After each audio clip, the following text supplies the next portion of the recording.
Hello, hello tout le monde, avec vous Bouchatak le magicien. Voici une deuxième vidéo sur la commune de Paris, sur la procession catholique prise à partie par des antifascistes, toujours à Paris. Vous trouvez le lien de ma première vidéo sur la commune en bas. Et aujourd'hui, je vais vous parler de la malhonnêteté intellectuelle de ces deux journalistes intervenantes sur les plateaux télé et radio. Je parle Barbara Lefebvre, enseignante, et Charlotte Dornella. Quand on marche au but de Chaumont, on est sur 1300 cadavres de communards qui ont été assassinés au but de Chaumont. Pourquoi on ne travaille pas sur ces questions-là avec les jeunes? Pourquoi on ne travaille pas sur cette question justement des Versaillais? Comment l'armée a répondu à une révolte populaire? Oui, je sais que c'est au programme, mais là, simplement, je trouve que c'est complètement con. Parce que je pense que peut-être si les gens connaissaient vraiment l'histoire et le nombre de morts et le nombre de morts. Les 20 000 communards qu'on commémore, rien à foutre de vos évêques de merde.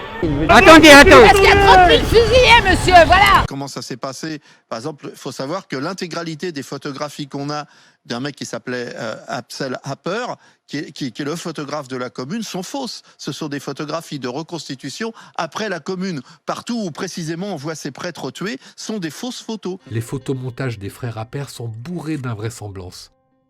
Aucun ne respecte les règles de la perspective. Là, les personnages apparaissent à différentes échelles. Ici, les crânes sont disproportionnés. L'expression des visages ne colle pas avec le drame qui se déroule.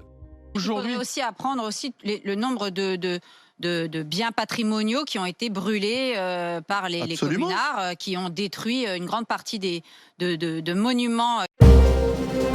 C'est un mensonge par omission. Ce que Barbara Lefebvre ne dit pas, c'est que ces ruines de biens patrimoniaux et de monuments sont certes le fait des communards, mais aussi de l'armée allemande qui a largement détruit la capitale en janvier 1871. Lorsque le Jules, à la Chambre des députés, terrorisé par la possibilité d'une victoire socialiste aux élections, pactise avec la Prusse, les Catalans leur emboîtent le pas.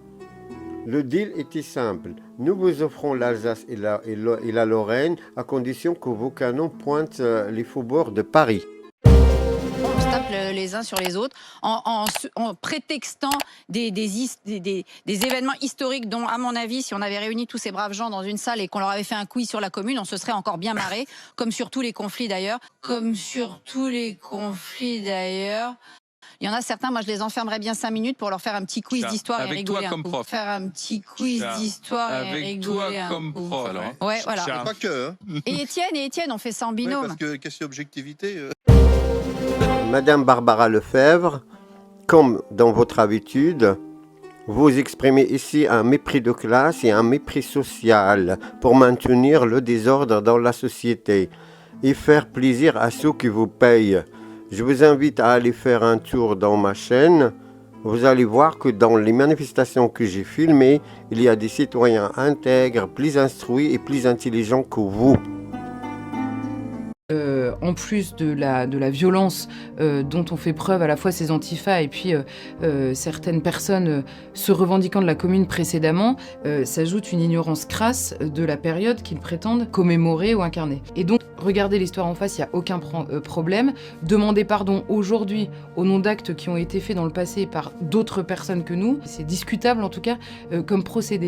Mais ce qui est sûr, c'est qu'il y a toute une partie de l'histoire que personne ne veut regarder en face, une histoire qui est franco-française, et en l'occurrence celle de la commune. On peut dénoncer et regarder en face la répression horriblement sanglante qui a été mise en place par le gouvernement des Versaillais. On peut aussi voir que la commune et une partie de la commune a été prise d'une folie meurtrière complètement dingue qui a mené à l'assassinat complètement arbitraire de religieux qui étaient exécutés sans autre forme de procès.